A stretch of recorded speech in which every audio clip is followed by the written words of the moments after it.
começando mais um podcast, seu podcast de política, e hoje comigo, Veridiana Daia, e isso tem um motivo, porque eu vou entrevistar a dona Marta Panuzio, que é mãe do Fábio Panuzio, quem eu já tive a honra de conversar por outras 2 vezes, né, dona Marta? Bem-vinda!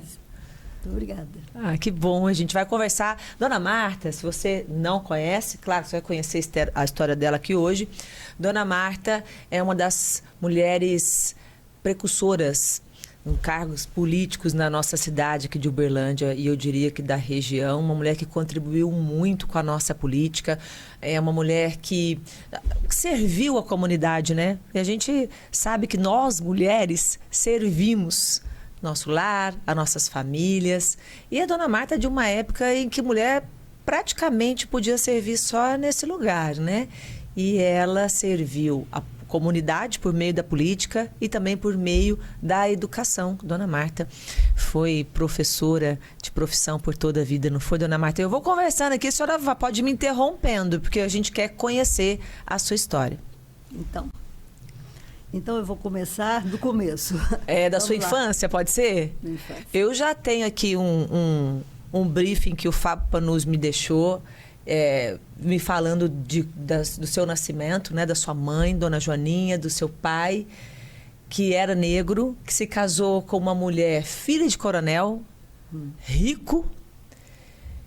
E aí eu fiquei pensando, minha Nossa Senhora, naquela época, uma mulher rica casar com um negro era uma coisa absurda, né? Para a sociedade da época. Não, ele era neto de um negro. Ele era neto de um negro. Mas tinha maior orgulho disso também, né? Claro, tinha né? as características, sim, genótipos, fenótipos. E a gente tem um pezinho na senzala. Todos nós, né? Todos nós. O Brasil todo tem o pé na senzala. Mas é que meu pai era tão inteligente, tão diferente, ele era completamente diferente, um estranho no ninho, porque ele era de Uberaba que é a minha terra. Nunca tinha nenhum contato com o mundo agrícola, com a zona rural, nada. Ele era funcionário do Banco do Brasil. Olha só. E falava francês. Naquela época as pessoas falavam francês, estudavam francês, era a língua oficial mais importante, né?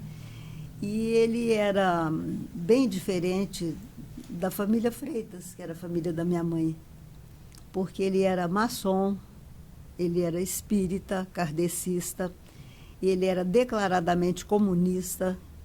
Então, foi uma presença assim que causou um estranhamento na família. Era um homem disruptivo, assim, né? Quebrando todos os tabus e o que era imposto, e ele foi quebrando isso tudo. Na verdade, não foi quebrando nada, ele foi chegando, foi dando jeitinho. Gentilmente, delicadamente, ele era muito inteligente e muito de convívio, muito fácil. Uma pessoa agradável, muito inteligente, muito culto. E acho que minha mãe se encantou com aquilo, né? Porque realmente ela nunca tinha visto alguém assim tão diferente, tão interessante, né? E ela era normalista, então ela também era uma menina, uma mulher que tinha chegado ao topo do que se tinha na época. Ela era formada magistério, normalista, no Colégio das Freiras de Uberaba, e ela aspirava por uma independência profissional. E foi professora de geografia, de matemática. E aquele casamento deu muito certo. Ela nunca se tornou espírita, nunca se tornou comunista. E cada um seguiu o seu ritmo, as suas preferências e tal. Com muito respeito, bom, né? Então, na hora, algumas questões foram resolvidas pacificamente. Eu queria ser anjo de procissão. Meu pai nunca deixou, falou, não. Eu fico imaginando a senhora anjo de procissão. Já é um anjo, porque está viva, está aí, né? Não precisa matar mais um ganso, um marreco, um pato da fazenda para fazer asa para anjo. Já é um anjo, não precisa. Eu vi as primas fazerem a primeira comunhão com aquele vestidinho de noiva lindo, né? Aquela cerimônia, aquela missa bonita, né? As meninas faziam a primeira comunhão, os meninos também, e era uma festa em família. E eu falei, eu quero fazer primeira comunhão. Ele falou, No dia que você nasceu, você já estava em comunhão com o planeta, com o mundo. Não precisa, isso é bobagem. É só um ritual. E aí, isso é uma convenção, né, social, mas não precisa, sem nenhum agravo ao catolicismo da sua mãe, mas não precisa. A sua comunhão já foi estabelecida pelo privilégio. Mas você queria fazer? Eu queria, porque eu via as primas, né, sim. naquela festa todo ano, aquela criançada, era uma família muito grande, né, e muitos da mesma idade, então eu ficava, eu queria também, mas passou. Vocês são em quantos em casa, dona Mari? Nós éramos 5, né, 4 irmãos e eu. Sua mãe era dona Joaninha. Joaninha, e seu pai, o nome dele? Afrânio. Francisco de Azevedo. Então, e a vida foi traçando caminhos diferentes. Todas as minhas primas e os primos estudaram em colégio religioso católico. Uhum. Muitas internas em colégio, São Paulo, Sion, sei que, São Luís, tal. Os meninos também. E nós, lá em casa, fomos para o exame de admissão na escola estadual, para a escola mista pública. E também aquilo... Já foi diferente. Aí alguma tia, a avó, dizia, mas para quê? Por quê, né? Por que não vai com as primas, eles não vão para os colégios católicos, tal? Meu pai disse, não, porque meus filhos, ele tinha um sentimento assim de sociedade, uma ideologia formada, né? De que é preciso conviver com a massa. A gente é um cidadão a serviço da cidadania para todo, um coletivo. E nós fomos, eu fui para uma sala classe mista, eu tinha feito o meu curso primário em casa, com o professor em casa, e depois me vi numa sala de aula mista, e foi ótimo. Eu achei muito bom, porque eu conheci assim, outras pessoas fora do ambiente dos Freitas, na minha sala do curso de admissão, que a gente fazia o curso de admissão. E foi de lá que foi muito bom. Que surgiu a vontade de fazer medicina, porque seus irmãos foram todos médicos? Não, a medicina na família Freitas é um legado que ficou, uma marca assim, do tio Josias. O Josias de Freitas é um irmão da minha mãe, o meu tio, que saiu de Uberlândia, não quis apartar boi, não quis saber de terra, e operava rato, gato, cachorro, bezerro, vaca. O tempo todo ele era vocacionado para o bisturi mesmo. E ele foi para o Rio e se tornou um grande cirurgião, um professor de escola de medicina e um mito. Ele era um mito de Josias, assim, quando a gente mal se tocava, o tio Josias chegou e ele abraçava, ele beijava todo mundo. Era uma pessoa, assim, parecia um estrangeiro. Ele era tão diferente, né? E presenteava. E caloroso, né? Muito. E o tio Josias ficou para nós como uma referência. Uma né? referência. Então, e foi daí que veio essa vontade de fazer medicina. Na casa de todo mundo tinha um que se destinou para medicina. E na minha casa, todos 4 foram médicos, né? E a senhora tinha essa vontade também? Em algum momento, certo, eu também cobicei, me interessei, mas não ia dar certo. Porque eu queria mesmo, sabe, Elidiana, era ser contadora de histórias. Eu contava história para a boneca, quando eu era bem pequenininha. Porque a boneca não reagia, ela não chorava quando a história era triste, ela não me aplaudia quando terminava a história. Eu ficava muito brava com as bonecas. Você podia repetir a história? Porque eu dizia, mas não é possível, ninguém vai falar nada, nada. Isso quando eu tinha 4 anos, 5 anos. Então, eu vou cumprir a minha trajetória, meu ciclo todo de vida, e vou arrematar contando história. Eu acho que eu sou uma felizarda por isso. Então, uma infância, assim, muito intramuros, muitos primos. O cruzamento das ruas Vigário Dantas com Tiradentes só dava Freitas. Então, a gente nem chamava, a gente gritava da janela. Vamos brincar, vem cá. E a gente só ia para a fazenda. Eu não me lembro da infância de a gente ter viajado para lugar nenhum. Porque ir para a fazenda era muito prazeroso. Muito prazeroso. A gente passava o mês inteiro na fazenda e ninguém queria voltar. Com bicho de pé, com carrapato, com tombo de cavalo, com leite no curral derramando pelo rosto abaixo. A vida era tão boa. Galho de árvore, estilingue. Então, meninas e meninos eram um coletivo. E foi Era um grupo familiar muito amistoso. E foi muito dessas forte. vivências, dona Marta, dessas histórias que você contava para dessas histórias que você contava para suas bonecas, né? Dessa vontade de contar histórias que veio a sua vocação para literatura. E depois eu acabei escrevendo, né? Gosto Eu vou muito contar de essa escrever. história já já. Essa história é muito Então bonita. é isso. Então, você vê na infância um pai de esquerda, completamente diferenciado do grupo Sim. que vem da esposa, da mulher, forma uma geração, a primeira geração de filhos, todos interessados na atividade política, na militância política, na ideologia, numa escolha que foi muito penosa para nós, em muitos momentos. A gente pagou muito caro por tudo isso. Mas e aí? Mas nós sempre estivemos na linha de frente de medidas modernas, mais benéficas para o conjunto social mais carente. Então, a gente assume isso com toda leveza e com toda galhardia também.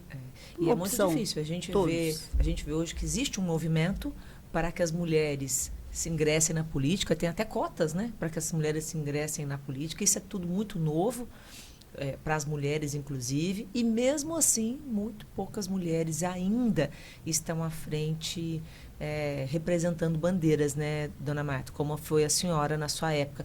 A senhora foi vereadora a primeira vez em que ano? Eu fui vereadora a partir de 86.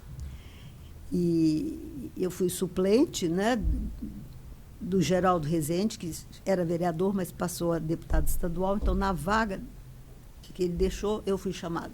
E depois eu tive o meu mandato na gestão do Vigílio Chico Humberto. Mas de toda a família, da família Azevedo, do meu pai, e da família Freitas, nenhuma mulher botou a cara a tapa. Como a senhora? Eu sim. Eu senti. Sabe por quê, Veridiana? No microfone eu me saio bem. Quando eu tenho um tema para defender, que eu acredito nele. Pelo que você defende, né? Então, eu tenho muita facilidade. Sabe que isso é uma coisa que eu acho que falta muito a nós, não só mulheres, como pessoas, é ter uma coisa para que a gente levante a bandeira para.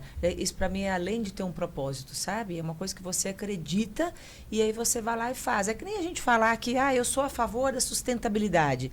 Daí você olha para o lado, todo mundo deixa a luz acesa, não é assim? Todo mundo joga lixo, consome muita coisa. Nós somos uma geração consumista, né, dona Marta? Mas acho que isso é para uma outra história.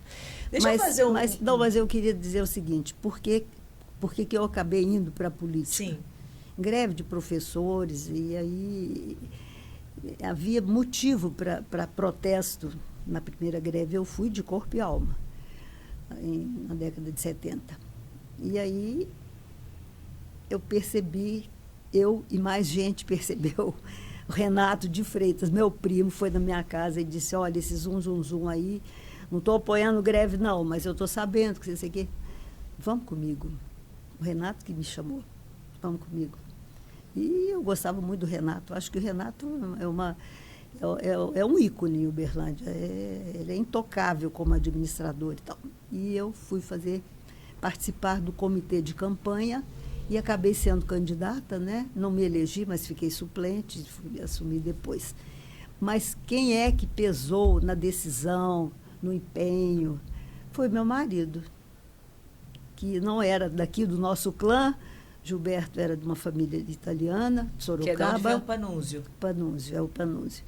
Mas o Gilberto, ele era tão meu amigo, sabe? Ele era tão entusiasta das minhas ideias, até as ideias que eram meio estapafúrdias, assim. Eu ia falar de jirico.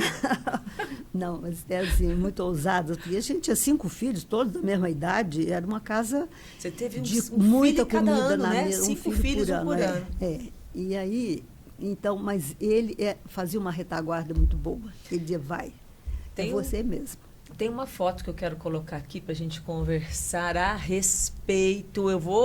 A gente já está lá em 1990, né? E eu quero voltar um pouquinho e ir lá para 1957. Quero que você me explique. Gente, isso aqui, eu pedi para dar o pessoal da edição aqui mostrar. É o seguinte. É uma capa de um jornal. Presta atenção no nome do jornal. Pravda, um jornal da União Soviética. Eu quero entender o que a senhora estava fazendo na capa do Pravda. Na Rússia, Na União Soviética. Aqui em russo está escrito né? Pravda. Pravda. Eu tinha 19 anos, a Rússia, a União das Repúblicas Socialistas Soviéticas abria pela primeira vez as portas para o mundo. A Segunda Guerra tinha acabado em 45, fazia 12 anos só, né? Recente. Mas eles abriram as portas, claro que os convidados eram os comunistas do mundo, que eram poucos, não eram muitos, né?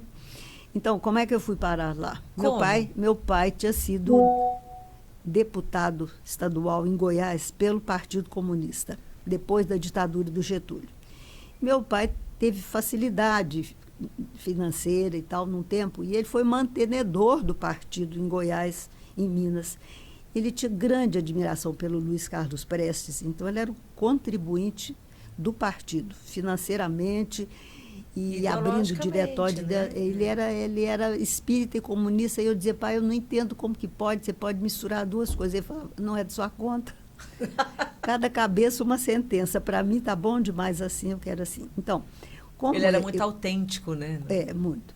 Como ele era uma pessoa que decidia coisas no diretório do partido em Goiás e aqui, veio a informação desse Festival da Juventude, tal, em julho de 57. E ele ofereceu para o Zé Olímpio, meu irmão, disse, eu posso enviar uma pessoa. Eu vou ser patrocinador um pouco disso aí, e você vai, Zé Olímpio. O Zé Olímpio disse, não, eu não vou. Quem vai é o senhor vai com a mamãe, né, conhecer, porque eu tenho mais tempo, depois eu penso, depois eu vou. Ele falou, não, você que vai. Quando o José Olímpio desistiu, eu e o Mário Augusto, meu gêmeo, falamos, não, se ele não for, a gente vai. Claro que a gente vai. E acabamos indo quatro irmãos. Mentira. Porque o Chico Humberto ainda era pequeno. Foi uma excursão para a Rússia. E aqui é o dia da abertura do festival. Minha mãe preparou uma roupa bonita para usar, uma coisa linda, né? Feita pela dona Fiuca. Nossa, que maravilha. Muito chique. Toda. Eu vestida de prenda, né? Gaúcha. Isso é uma roupa de festa. Folclórica. Ficou muito bem. E aí, 19 anos, né? A gente tem linda a flor de viver, nos cabelos, linda de né? viver, né? E a nossa delegação era muito pequena. A nossa delegação tinha 300 brasileiros. Naquele momento, o Partido Comunista era muito pequeno, né? E eu fui, e não estou nem me incomodando se é comunismo, se não é, se é Rússia. Não. Eu estava feliz da vida nesse dia, na abertura do festival.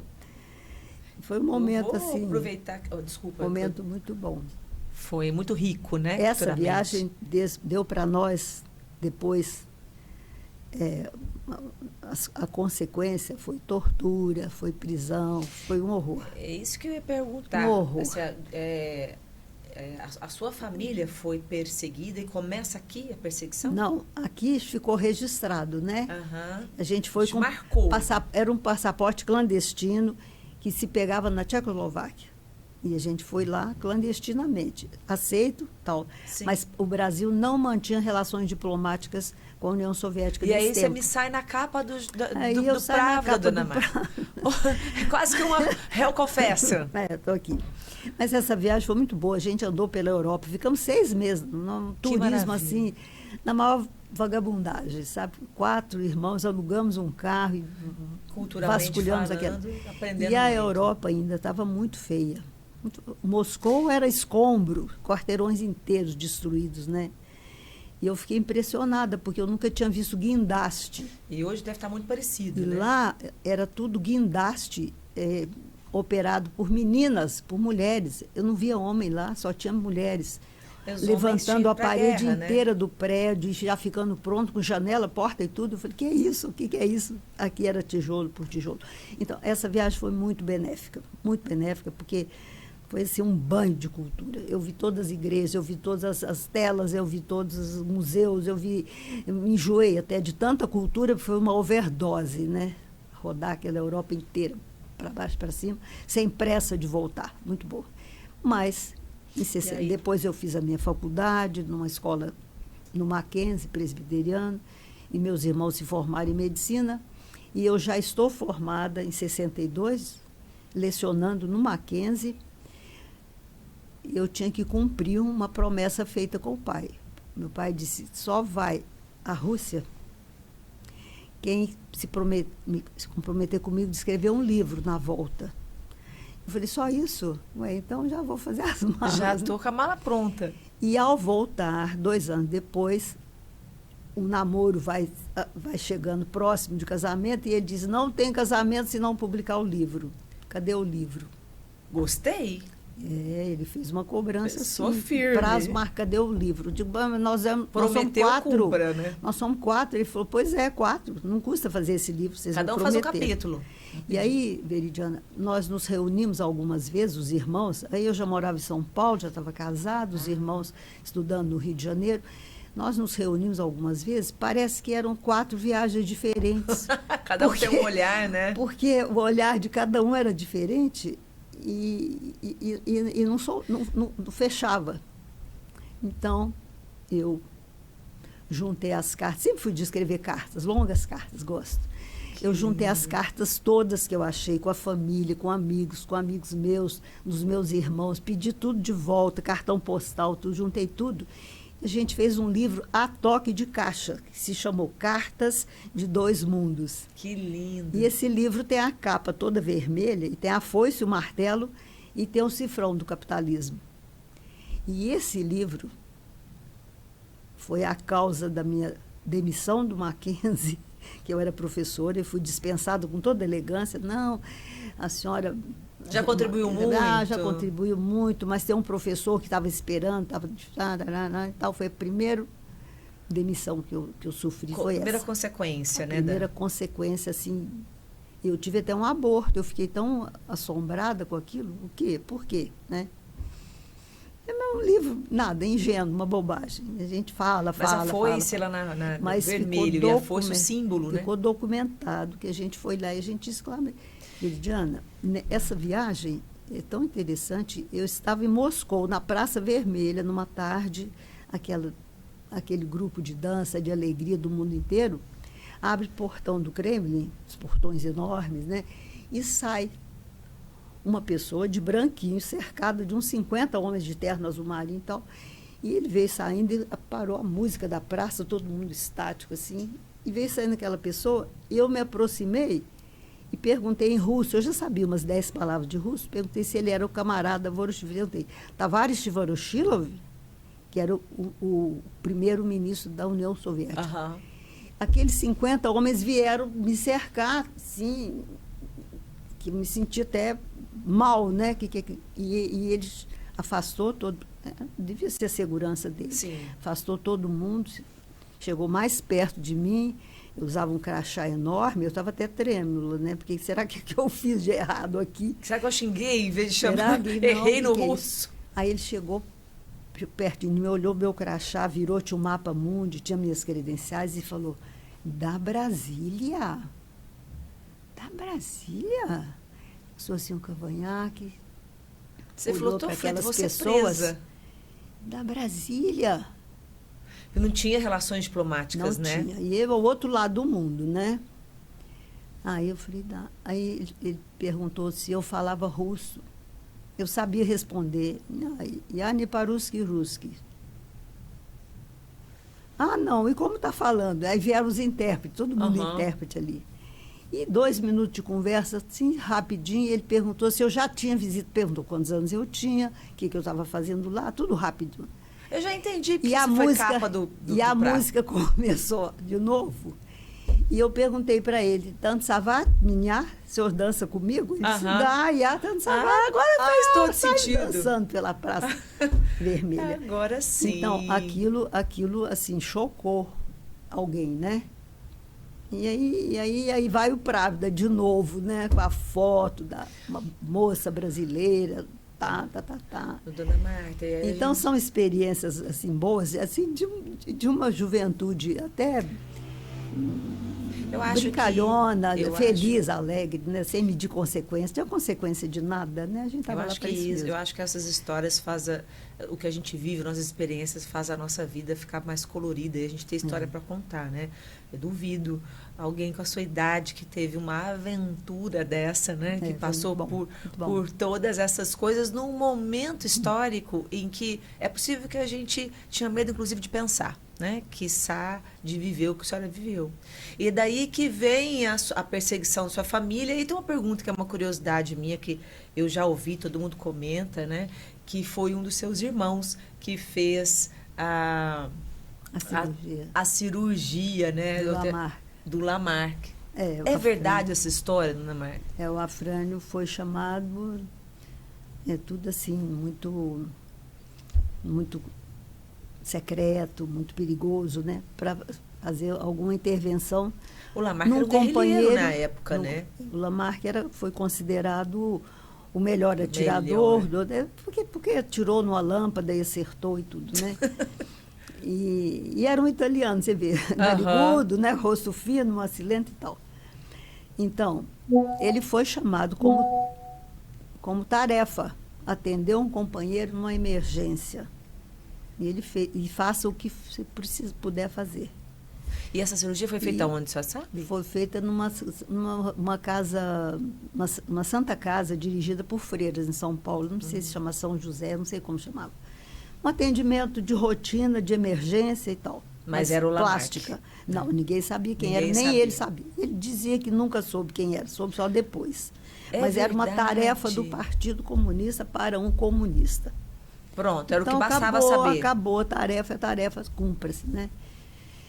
E depois, tem o depois, né? Que foi terrível.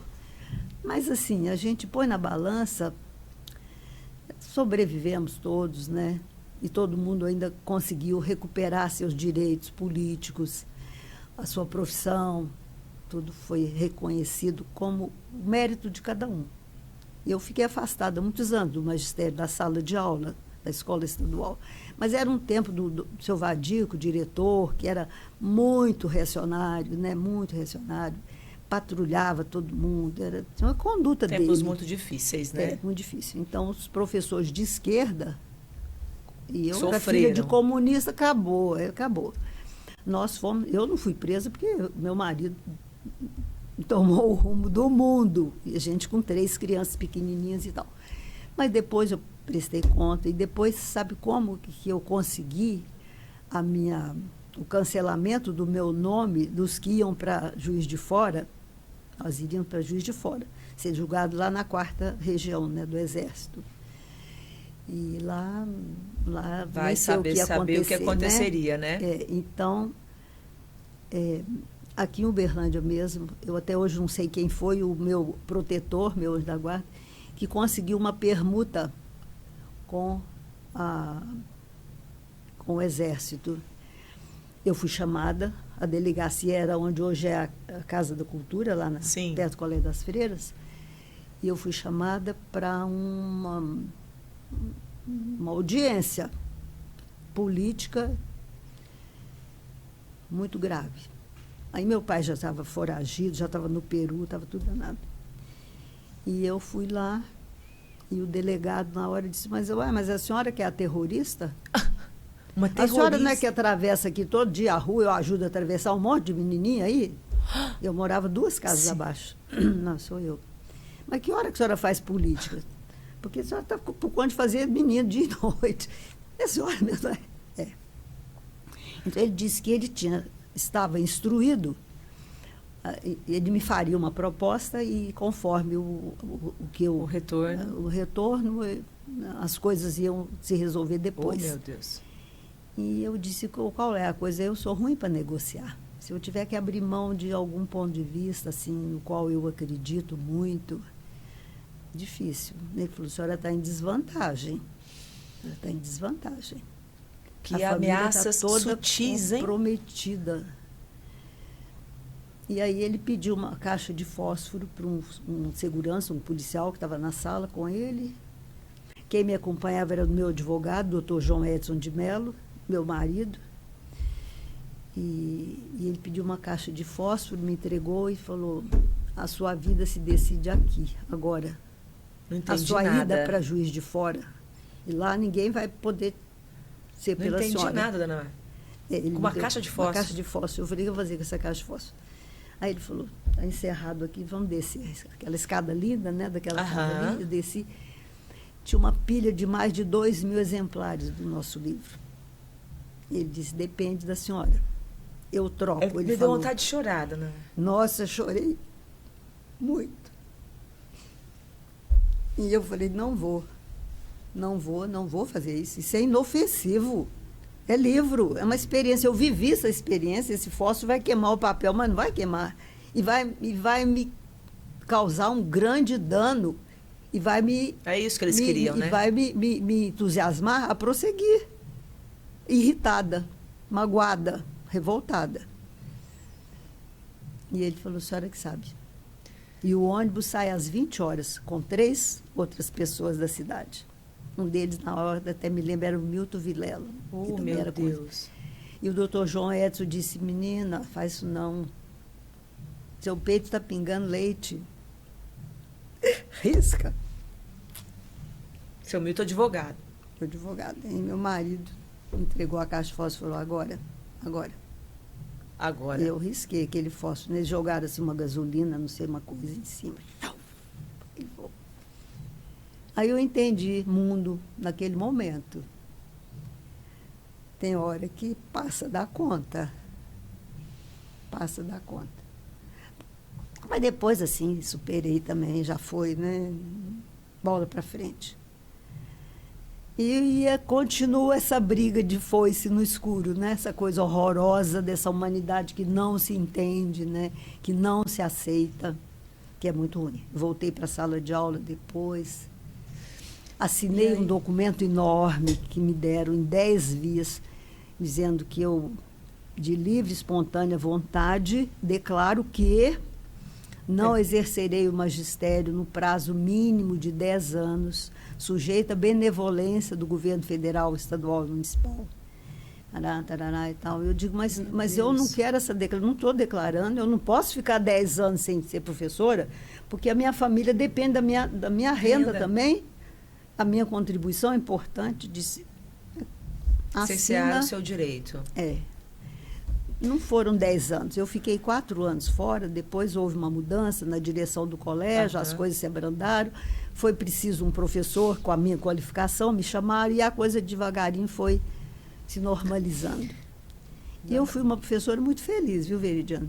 Feliz. Eu imagino. Porque eu gostava de dar aula, eu gostava daquela classe de escola pública, daquela escola mista, eu era desafiadora. E foi nessa vendo o desafio dos alunos, aliada a essa sua missão de alma de contar histórias, né, que tanto te encantava, um talento, que a senhora decidiu realmente, depois do seu primeiro livro, que foi Pôs Fogo, escrever, e daí que 73, né, que vem o Veludinho? Veludinho, 75. 5. E dizem que, eu não sei, quero saber da senhora, que essa é uma história verdadeira, né, do passarinho que o seu filho matou. Porque naquele momento a criançada era armada. O pai presenteava, o avô presenteava o neto com uma espingardinha de chumbinho, né? Toda casa quase tinha uma espingardinha. O menino era caçador. Meu marido falava, eu pago 5 por cada pardal morto.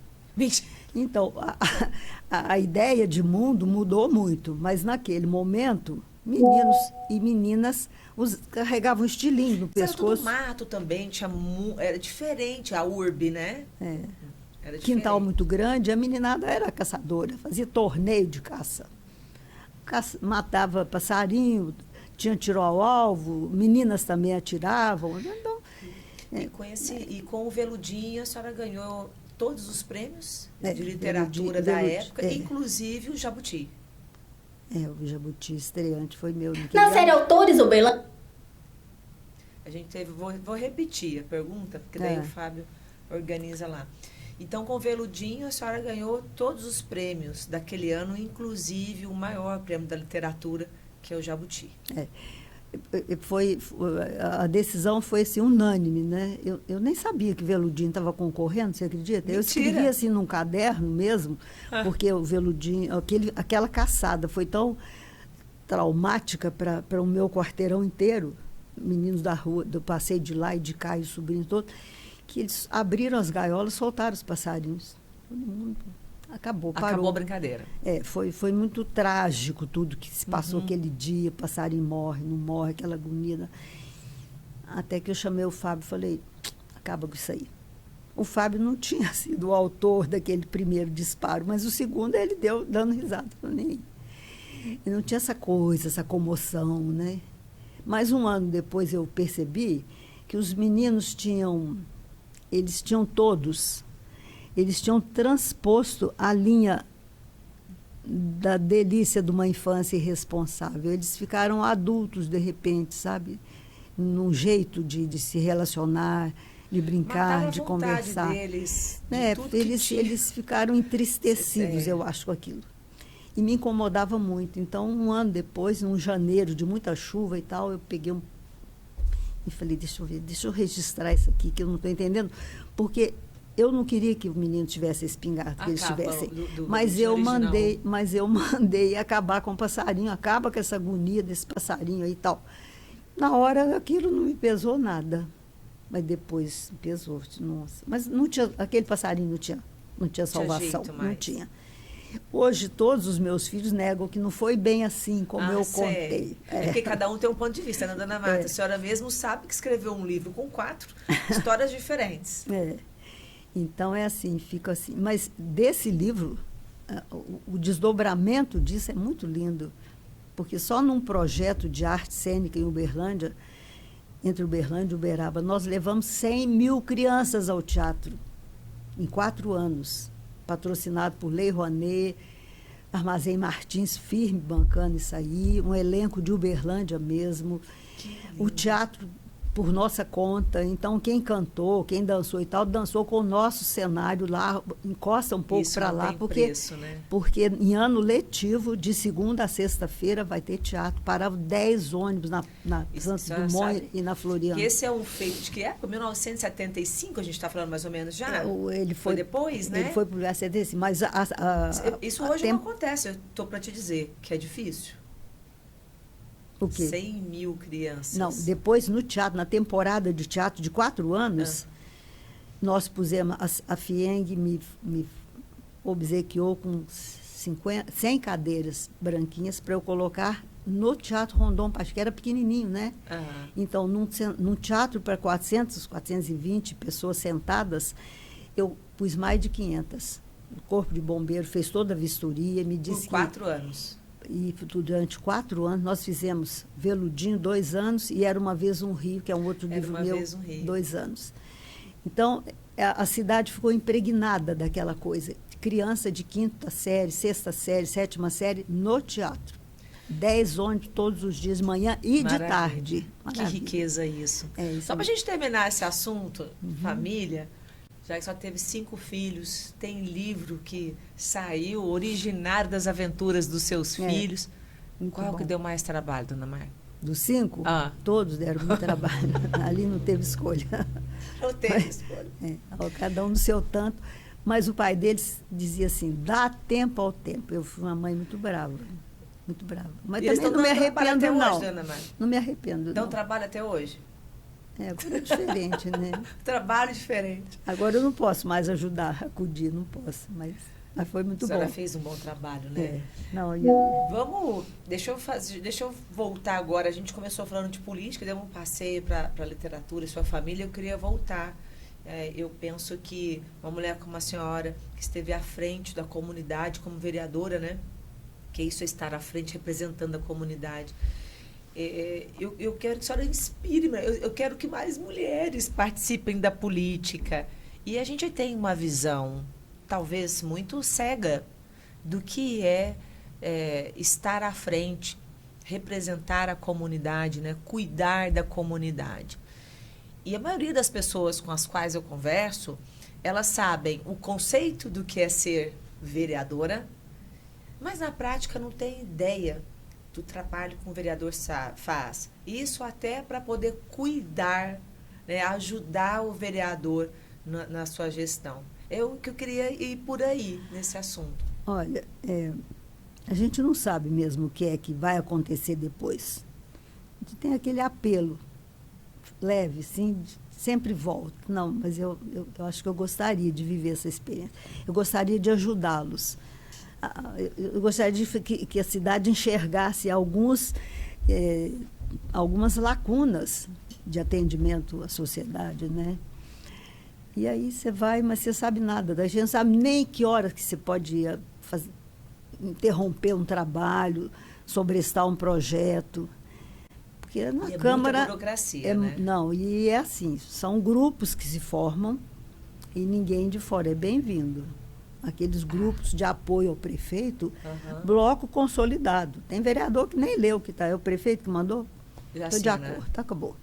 Então, isso é muito ruim. Isso é contraditório, né? Porque isso aí é o seguinte, prejudica muito o prefeito. Facilita para governar, mas prejudica, porque ele fica uma ilha, ele é um habitante solitário de uma ilha de bajulação. O grupo majoritário está tudo bem e ele acredita. Eu tenho isso aí. Então, o aprendizado do mandato legislativo demora. Quando eu me candidatei pela terceira vez, eu me sentia pronta para ser vereadora. Porque eu já tinha de 2 anos de cobra cega, né? Batendo cabeça. Depois tive 4 anos com o Chico, e aí eu fiquei muito sobrecarregada, porque fui eleita presidente da Associação de Vereadores, chamada AVETRIM, e eu descobri a riqueza da nossa vizinhança. Eu visitei cidade por cidade, muitas vezes fiz a reunião com vereadores e tal, estimulei os vereadores, trouxe advogado de Belo Horizonte para... Não consegui nada, né? Mas eu fui. Fazer a conexão. E houve naquele momento, veja, a campanha pela emancipação do Triângulo, que também sobrecarregou o meu mandato de vereador, porque o Chico Humberto, meu irmão, era deputado federal, empunhando essa bandeira lá. E o interior aqui todo muito animado com isso. Então, a gente ia fazer comício, ia fazer diretório, ia fazer isso aqui tudo. E eu fiquei implicada com a bandeira de Uberlândia, não gosto da bandeira de Uberlândia. A senhora acha que... Porque é um polvo, né, cheio de tentáculos, assim, para todo lado. É o contrário, Uberlândia tem que abraçar a região toda para crescer todo mundo junto, como um bolo, é um junto. A gente é o estado do Triângulo, vai ter que ser um dia, eu tenho certeza absoluta disso. O Belo Horizonte sabe nada de nós. Essa era a minha pergunta, era exatamente essa, né? Isso foi final da década de 90, não é? Meados da década de 90, esse movimento separatista. Não foi? 89, 90, 91. 91, né? Eu lembro que eu já morava aqui. Nós fomos para a rua colher assinatura com título de eleitor, sim, confirmado. É claro que não dá para a gente viver de conjecturas, né? Mas se tivesse conseguido essa separação naquela época... Que isso. A gente seria, talvez, com certeza, eu acho, o 5º estado mais próspero do país. O lado bom ou o lado prático disso, né? Nós somos um país muito grande, muito miscigenado. O Brasil é muito grande. A gente tem estados enormes. E é muito difícil gerir um lugar desse tamanho. Divisões ajudariam bastante, né? Esse é o pensamento. Virginia, é o seguinte, Minas Gerais não tem um estado de Minas, são muitas Minas. São muitas Minas. E são mais de 800 municípios. E a gente já fala da Minas dividido, né? Zona da Mata, Triângulo Mineiro, Alto Paranaíba. A gente já, na nomenclatura, divide. Mas o que você não imagina é o seguinte, essa Minas de mais de 800 municípios, tem município que não consegue nem pagar vereador, porque não tem receita, mas quer ser município independente. Então, o que acontece é o seguinte, o leste de Minas quer um pedaço de mar. Então, o sonho é anexar com a Bahia e com o Espírito Santo para sair na praia. Eu estou dando risada aqui porque eu estava tentando entender. Que pedaço de mar? Só se for para o Rio, para a Bahia, alguma coisa assim. E é isso mesmo? Não, a gente queria chegar lá, redividir o Brasil. O pessoal de lá tem apartamento na praia, passa a temporada na praia. É mineirada que está lá, ocupando a praia dos capixabas lá e dos baianos. Está lá.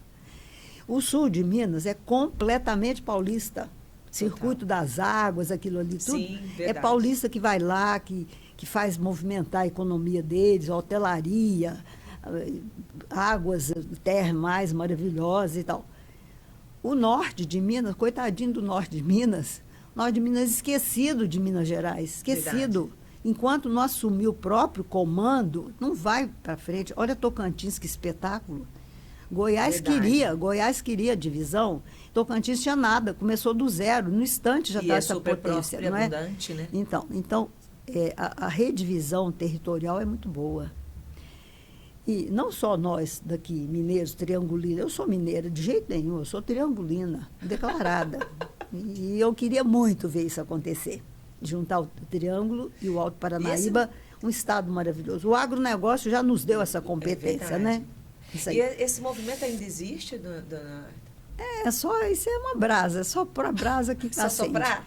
Mas nós temos assim uma referência bem interessante. Quando o Jânio Quadros foi eleito presidente, o Jânio, todo mundo fala que ele era meio maluco e tal. É verdade. Mas ele era muito inteligente, muito inteligente. Usava a língua portuguesa na perfeição, ele era exigente com as coisas. Mas era excêntrico, né? Inventou roupa não sei o quê, proibiu o biquíni na praia, sei lá, umas coisas. E não durou nada. Mas, ao estudar o mapa do Brasil, ele falou, está errado. Está errado. Aqui tem um estado que eu estou enxergando, que é cercado de, olha só, Rio Grande, Rio Paranaíba, Rio São Francisco, isso aqui é uma ilha. Isso aqui tem seu estado de Mesopotâmia, está entre rios. Mesopotâmia. E ele mandou, que é o triângulo. E ele mandou para a nossa região o 36º Batalhão de Infantaria Mecanizada. Verdade, né? Então, Minas tem 2 batalhões, todo estado só tem um, Minas tem 2. Foi o Jânio Quadros que mandou para cá, porque ele tinha certeza que isso aqui estava mal dividido. Tinha que ser uma unidade da federação, independente. Eu espero que essa ideia, os que vierem depois de mim, impunham assim, com energia, com entusiasmo. Olha, o que eu penso disso tudo, assim, eu não tenho essa abrangência de conhecimento e bagagem que a senhora tem, dona Marta, mas pensando em praticidade, porque eu gosto de pensar na praticidade. Pensando em praticidade, é muito mais fácil a gente gerir uma coisa pequena e fazer com que aquilo funcione verdadeiramente dentro das suas necessidades, do que realmente ter um lugar muito grande e a gente não conseguir alcançar as necessidades de todo mundo. E é isso que acontece hoje, né? E não é só em Minas. Isso é geopolítica, né? Isso não é só em Então, Minas. a gente aqui sabe, nós falamos a mesma língua, nós temos a mesma malha hídrica, a gente tem a mesma altitude, latitude, longitude, essa coisa toda. Nós estamos no Corn Belt da América do Sul, na produção de soja, de milho, de hortifruti, de tudo. Celeiro do mundo aqui, celeiro do mundo. Depender de Belo Horizonte, pelo amor de Deus, depender longe, né? dos órgãos de administração da água. A começar pela estrada sabem que nada liga lá, né? A nossa horrível. estrada que liga a capital. Então, não adianta gente de Belo Horizonte ficar irritada, porque aqui ninguém lê jornal de Belo Horizonte. Ponto. Primeiro. Aqui o aeroporto tem dificuldade para lotar um avião para Belo Horizonte. Então, não adianta, a gente não se firmou essa ligação emocional e administrativa e política e de método. Não, é outra coisa. Lá é outra coisa.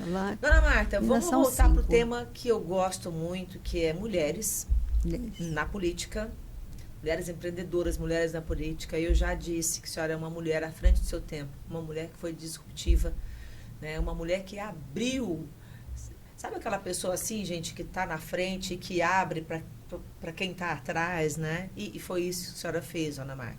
A senhora, com outras muito poucas, foi uma das mulheres que abriu as oportunidades de mulheres em cargos de poder, em cargos de decisão, em cargos que poderiam trazer benefício para a comunidade.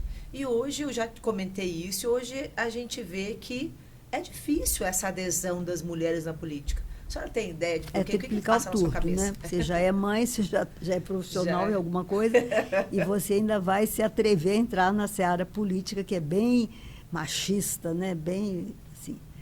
Mas isso acho que já está no...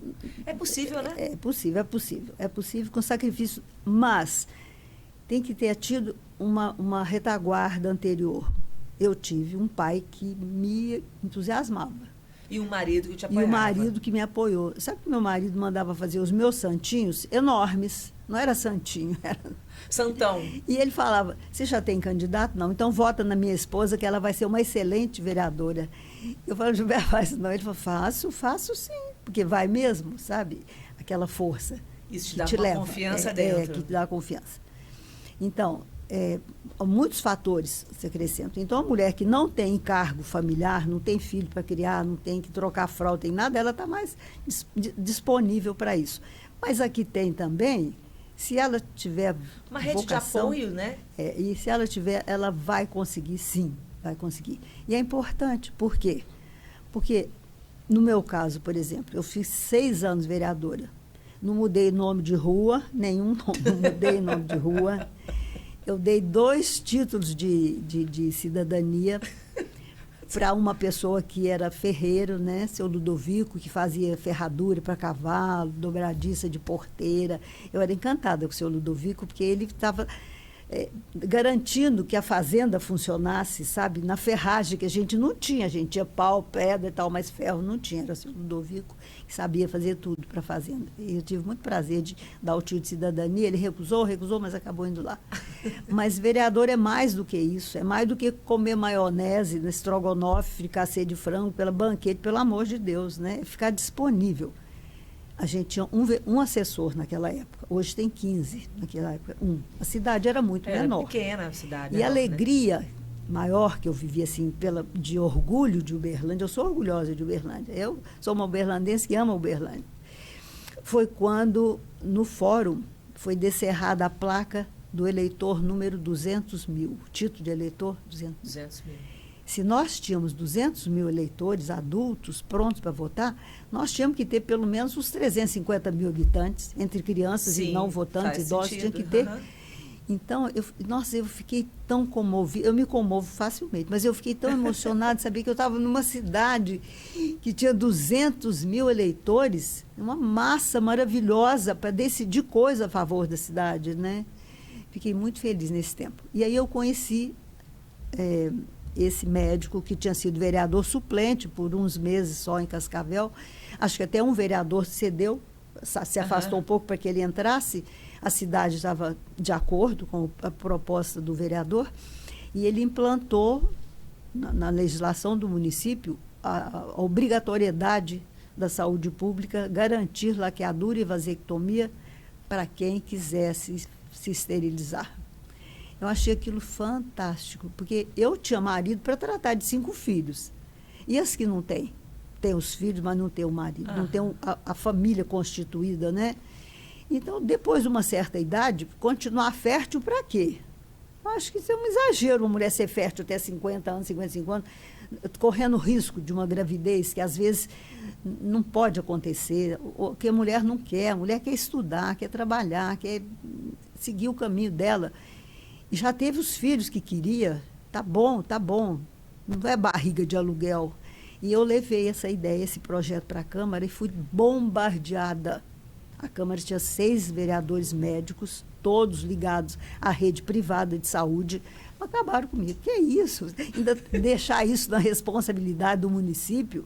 Nem o Brasil não cuidou disso ainda. É claro que a minha lei também garantia para a mulher que ela estava isenta da permissão do companheiro para fazer aquilo. Porque era assim. Então, essa lei é a autoria da senhora? A minha autoria, assim, uma cópia que eu fiz e adaptei para serviço. Uberlândia. Eu levei 3 anos apanhando na Câmara, reunião. Deixa eu bater palma. Mas eu me sinto muito feliz de ter lutado por isso até o fim. Eu vou te agradecer em nome de todas as mulheres. E foi muito confundido, o pessoal dizia, não, daqui a pouco vai falar em aborto, jogar menino lista. Não, nada disso. Eu estou falando de planejamento familiar. É o tanto, menino custa caro, quando ele cresce fica muito mais caro, então precisa de uma responsabilidade. Precisa de tempo, exige tempo. E a mulher também, ela quer seguir o caminho dela. Não faz mal que a gente faça almoço e janta e lave roupa e aparelhe as meias, não, mas a gente quer prosseguir no trabalho, na cultura, estudar mais e caminhar, né? Uma autorrealização. Então é isso aí. E depois eu perdi a eleição. No meu 3º mandato eu não tive. Eu fui derrotada. Depois, já em novembro, eu já derrotada, arrasada, eu tinha perdido o marido há pouco tempo. Era recente? Era recente, era. E a delegacia de ensino me chamou para me comunicar que eu já estava 2 anos ocupando a minha vaga no magistério atrapalhando outra pessoa, porque eu já tinha ultrapassado 32 anos de magistério na rede pública. Então, foram 3 pancadas que eu tomei esse A morte mesmo do ano. seu marido, A aposentadoria e a derrota. A derrota da eleição. Então, numa sessão da Câmara, em novembro, eu falei com os vereadores, falei, olha, alguns vão permanecer, outros não, virão os novos. Eu vou embora derrotada, mas eu não vou embora sem saber que a minha lei foi aprovada. Agora, não vai ser a lei que a Marta trouxe, é a Câmara Municipal de Uberlândia, é a autora dessa lei. Eu vou pedir a vocês que aprovem essa lei, porque ainda depende da sanção do prefeito. É outra batalha que eu não vou poder estar aqui para defender. Não sei se ele vai sancionar essa lei. Mas vamos deixar a nossa homenagem às mulheres de Uberlândia, esse resgate da liberdade da mulher que não aconteceu ainda. E aí a Câmara votou unanimemente. Maravilhoso. Isso foi o seu legado. Então, e por isso aí eu me sinto assim, muito vaidosa do meu trabalho, sabe? Isso foi um legado, eu sou uma cidadã que se doa para a cidade.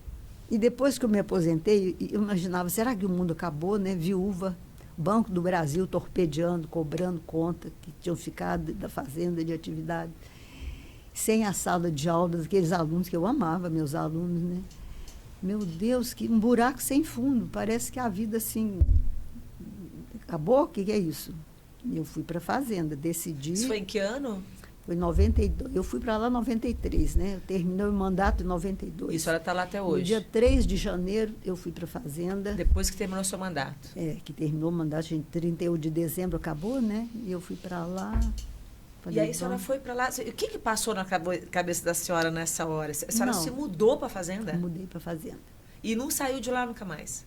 Eu tinha 2 fazendas. Uma eu acabei vendendo, porque inventário é muito caro, né? Inventário é uma coisa. Eu levei 10 anos para resolver o inventário. 10 porque tinha muita dívida do Banco do Brasil, muitas cédulas rurais. O governo Collor fez uma cobrança de juro exorbitante, o plano Collor. Muita gente se matou, perdeu terra, desorientou, a gente segurou a terra ainda, uma negociação difícil e tal. Acabei vendendo uma fazenda, que era de gado, lá no beira do Paranaíba, para acertar tudo, para acertar a dívida e fazer o inventário e continuar tocando a fazenda daqui, Água Limpa, que eu acho que é um paraíso, uma maravilha lá. Então, fiquei muito bem lá. Dos 5 filhos, só o Edu, que estava em Uberlândia, ele assumiu desde sempre, ele estava lá rente com a gente, é ele que toca a fazenda, ainda bem, né? Edu está lá, e eu pude ficar na fazenda Veridiana. Eu transferi para a fazenda, para o meu tempo lá, um tempo pedagógico, porque eu abria o meu tempo para receber escolas. Foram 16 anos recebendo escolas. 4 ônibus, 3 ônibus, 100 meninos. A senhora aposentou, mas a vocação de educadora estava firme. Eu me aposentei só do salário da sala de aula, mas na minha escola, para passar o dia, era um dia de sala verde. A escola lia um livro meu. Linda. A escola vinha, lia um livro meu, claro, que eu não vou botar azeitona nem padinha dos outros também. Tem os meus que são muito bons, né? Muito bons, sem modéstia nenhuma. A escola adotava um dos livros meus, trabalhava aquele livro, meses trabalhando, pesquisando geografia, história, tudo, a língua portuguesa, o cenário, a autora. E um dia ia para a fazenda. Conhecer a autora. Conhecer, porque eles acham que autor não existe, né? Existe um livro, mas não, vamos conhecer uma pessoa de verdade. E aí as escolas particulares ou públicas foram lá, levaram as panelas, toda a comida, do café da manhã, do almoço e do lanche da tarde, e a gente passou um dia de campo maravilhoso. Um trabalho que eu chamei de Projeto Cerrado e Letras. Muito bom. Inesquecível. Foram 16 anos. Esse projeto? 16 anos. Onde eu vou, tem gente que fala, já fui lá. Quando eu era pequeno, fui ao teatro. Foi a fazenda. Tem uma referência muito, assim, à flor da pele, né? Porque está muito, muito visível. É uma pena se nenhum escritor fizer isso, né? Porque é preciso esse contato. Nós temos em Uberlândia escritores muito bons, muito bons. E eu fiquei muito feliz na fazenda. Além da vocação para escrever, a senhora tem outra vocação, dona Marta. Eu gosto de gente, sabe? Assim, eu gosto.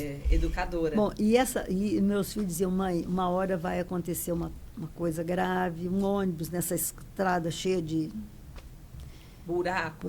era barro ainda, estrada ruim, né? Essa fazenda cheia de cobra aí, mãe, pelo amor de Deus, esses meninos aí, 100 meninos. Quer dizer, um dia um empurrou um coleguinha na beira da piscina, caíram 11 na piscina, né? Então acontece. Que susto. Um dia eu disse, vamos passar caladinho que ali marimbondo. Olha lá, marimbondo, vamos passar caladinho que eles não fazem nada. Mas tem 100 meninos na fila, o Zezinho lá, número 54, ele dá uma pedrada mesmo. Dá, porque menino é Eu menino. tô rindo, mas é trágico. Não, mas é assim mesmo. Então, houve vários momentos em que eu temia por aquele projeto tão bom. Eu gostava tanto quando chegava aquela escola, aquele dia agitado, aquela criançada. E aí, não é que uma cobra cascavel me pega Num dia desses? Não, fora de um evento desse, no outro dia, para ficar bem claro que cobra está lá. Sim, é o mundo tá dela. No ambiente, no habitat natural. E pegou a mim. E aí, um pouco de transtorno, mas sobrevivi, né? Mas eu parei de receber criança, porque...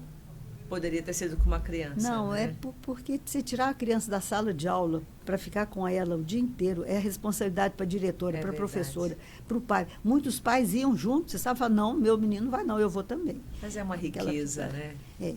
E eu gostei muito, uma experiência que eu tive, que eu gostei muito, é contar a história de assombração. Eu adoro história de assombração. Por quê? Então, eu gosto. Eu acho que, em vez de falar em Harry Potter, que voa, que sei que, vamos falar das nossas assombrações. Nós temos muitas, né? Mas assombração folclórica? Folclórica, de mentira, inventada na hora, vale tudo, né? Mágica que você faz na hora, faz a água virar vinho e tal. Então, a experiência de brincar sem brinquedo, vivi muito na fazenda. Os meninos vão, uma muda de roupa, porque eles vão se sujar, vão brincar na água. Criança pequena, só com criança pequena. Não leva nenhum brinquedo, vai passar um dia lá comigo. E eles não me acham. Eles falam, mas a gente vê aqui, é quem que está aqui? O que tem aqui? Lá não é Disneylândia, lá é uma fazenda, né? Que tem toco, tem pedra e tal. E eu estou lá no fim, tem rio. Numa árvorezinha lá embaixo, e eles me acham. Vó, como você chama? O que você está fazendo? Nada, eu estou apartando meu gado. Qual gado? Aqui, ó, esse boizinho aqui é o melhor que eu tenho. É uma pedra. Ou é um sabugo, ou é qualquer coisa. Esse bezerrinho é filho dessa vaca aqui, ó. E junta as pedreiras. E a gente brinca o dia inteiro de outras coisas. A gente faz festa de aniversário de barro, faz bolinho de barro e faz a festa que criatividade, imaginação e criatividade. Então a gente dá banho de mangueira, todo mundo. É um dia maravilhoso, eu acho. Eles contam histórias maravilhosas. Isso é de uma riqueza inimaginável. Assombração eu sei, sabe por quê? Eu já matei uma assombração. Uma criança fala assim, eu matei uma assombração. Aquela admiração de todos. Como você fez? Deu um murro bem no estômago dela, ela caiu morta. É mesmo? Essa criança é muito especial, é preciso cuidar dela melhor que dos outros, porque ela já matou uma assombração. Ela é um futuro, uma reserva de valentia que o Brasil vai precisar. Eu estou encantada com isso, você sabe? Então, eu gosto muito. E uma outra experiência é receber alunos à noite, para passar a noite comigo. Então, eu falo que eu tenho um vizinho que já morreu há muitos anos e tal. Eu tive esse vizinho, a fazenda foi comprada dele. E ele era escravocrata, né? Lidou como se lidava com o preto na época, com muita perversidade até, né? Imagina. Tem lendas e lendas a respeito. Não quero comprar briga com a família de ninguém. Mas eu digo, o apelido dele ele era Zé Honorato, né? Honoratinho. Ele anda pela minha fazenda, ele gosta de mim. Ele me protege, porque eu tenho muito assalto, muito ladrão sempre, né? Mas o Honoratinho está por ali, porque ele sabe que eu tenho maior respeito por ele. Não vou nunca falar mal dele. Mas ele batia em preto, sim, batia. Mas não é falar mal, isso mas era o que se permitia na época, né? Então, ele também é uma vítima da legislação da época, dos usos e costumes da época. E a meninada vai para lá, para ver os 2 cruzeiros do Sul. Você sabe que tem 2, né? O falso e o verdadeiro. Então, eles vão de tarde com a escola, cada um com seu colchonete, toma um lanchinho comigo, depois a gente deita na beira da piscina, todo mundo. Isso até hoje? Não faço mais por causa dessa cobra, né? Mas fiz várias vezes, muito bom. E os pais ficam lá na estrada, eu não deixo entrar nenhum pai comigo. Musiquinha, conversinha, o cruzeiro já tem um, cadê o outro? Agora mesmo vai chegar o outro, né? Nossa, olha aqui, estava ali o cruzeiro, agora aqui. Quem que está rodando? É a terra ou é o céu? Como é que é? E eles acabam dormindo. E aí, lá pela meia-noite, um funcionário da fazenda monta num cavalo bravo, que eu tinha e vem. Eu consegui um poncho, uma capa enorme que ela fica. E eles ficam em pânico, acorda todo mundo. Ai, o Noratinho! Ai, para ver a assombração. E aí depois. Não, criança gosta de passar medo. Criança gosta, ela é corajosa. Ela fala, não tem medo de não. Pode perguntar para qualquer criança. Você tem medo? Eu falei, eu? Não, meu irmão que tem, eu não. Eu não tenho. Então, uma experiência muito boa que eu parei porque um dia eu falei para o meu peão, falei, você vai esperar a saída do pessoal lá no Mataburro da saída. E ele ficou lá esperando. Quando passaram as vans que levam as crianças, eu mandei parar e tal. Falei, olha, agora a gente estava brincando, né? Não existe assombração, claro. A assombração está aqui para falar com vocês, sabe? Para tirar a capa, tira o chapéu, desce do cavalo. Sabe? Ai, que chato. Desapontador. Eu gosto muito dessa experiência de passar medo com criança. Mas tem pai que não gosta, fica irritado, né? Ah, meu filho. Então, cria seu filho molengo, vai. Faça como você quiser oferecer. Seu filho molengo. É, muito bom. Então, a vida é isso, é uma festa. Dona Marta, a gente vai caminhando aqui para encerrar esse bate-papo delicioso, inspirador. Quanta coisa que eu aprendi, que eu admiro mais. Faça bom proveito. A senhora, por isso. Meridiana, mas rica. Assim, eu gostaria de dizer assim, um recado para as meninas, para as mulheres. Por favor. A imprensa de Uberlândia é muito benevolente comigo.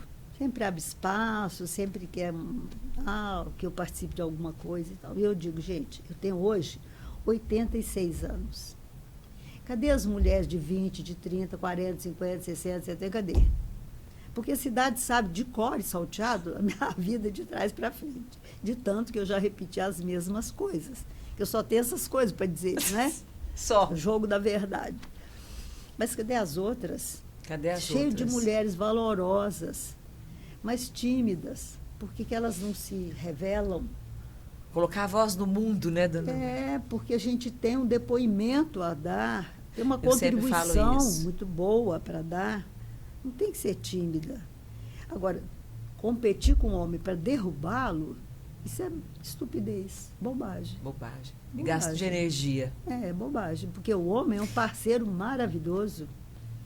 É um complemento natural. É um complemento. Então, por que entrar em briga? Eu sou melhor do que você, eu sou igual a você. Não é, não. É muito bom quando a gente tem uma parceria de vida que perdura, que dá fruto, muito boa, que gera amizade. Eu acho que gostei disso, vamos chamar as mulheres para que elas acreditem na voz que elas têm e coloquem essa voz no mundo, porque o mundo precisa da voz delas, não é isso? Esse é o recado? É bom isso assim. Tem umas que dão um recado até pernicioso, né? Aqueles Indira Gandhi, aquele povo lá. Mas você vê, a Alemanha deu para o mundo um espetáculo de contribuição, né? Aquela mulher serenava todos os conflitos da Europa durante muito tempo. Então, vamos seguir assim, um caminho de harmonia. Eu sou a favor da harmonia. Pode-se chegar a um bom entendimento. Cada um perde um pouco. Não é todo mundo vai ganhar tudo. Eu abro mão, o outro abre mão, você abre mão de alguma coisa, e a gente chega no denominador comum que é possível, né? Porque sempre é possível. Às vezes eu penso, dona Marta, que às vezes você nem está... Não é nem uma questão de abrir mão, né?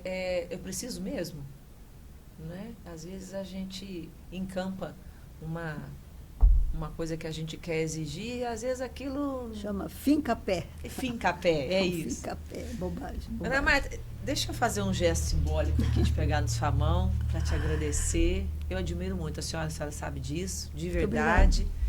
Muito obrigada por essa... Eu espero ter representado o Fábio à altura. Se o Fábio tá lá na técnica ouvindo e falando aqui no meu ouvido, gente. Ó, vou mostrar para vocês. Tá aqui falando no meu ouvido, fala baixinho. E fala, olha, ele fala tão alto, ó, que a gente tem até que tirar. Mas, Dona Marta, muito obrigada pelo seu tempo, pelas histórias inspiradoras. Eu realmente te admiro muito mais. A senhora deixou um legado para a nossa cidade, para as nossas crianças, né, para a comunidade, para o Brasil, né, com as suas obras literárias. Isso é muito valoroso. Eu penso que quando a senhora já tem um legado da sua família, né, os seus filhos já são um legado, mas tudo que a senhora construiu com muito amor e muita vontade vai ficar para as próximas gerações. Isso foi muito valoroso. Eu quero te parabenizar pela sua coragem. Coragem, eu sou corajosa. Não sei se eu sou sem juízo ou sou ser corajosa. Não sem sei. Juízo. Mas eu só queria que as mulheres de Uberlândia são capazes de algo mais do que elas estão fazendo hoje. Todas. Todas. De qualquer idade. Nem que custe algum sacrifício pequeno. Mas a cidade merece, a humanidade merece, o nosso universo é aqui, não é? É. Então, vamos nos doar a esse mundo maravilhoso que é nosso. Gente, quando eu faço uma receita de bolo, eu penso, podia tanto esse bolo ficar ótimo, né? Talvez não fique, mas eu me empenhei assim, com toda a energia que eu tinha para que ficasse bom. No meu gosto. Eu sou muito brava para mim. Isso traduzindo gente, ao fazer, coloque o seu coração, entregue o seu melhor. Responsabilidade. Responsabilidade. E com isso a gente encerra o nosso UB Podcast, esse programa sobre política. Diana, eu queria dizer que na Fazenda eu estou disponível. Ah, ótimo. Eu moro lá, então cada um que chega é um prazer. Eu quero saber se ela vai me convidar. Está convidada, porque lá, todo dia é domingo. Eu estou sempre disponível. Me aproveite, que eu estou na contagem regressiva. Hein? Olha lá, vamos lá. Obrigada, Dona Marta. Até mais. Tchau, pessoal.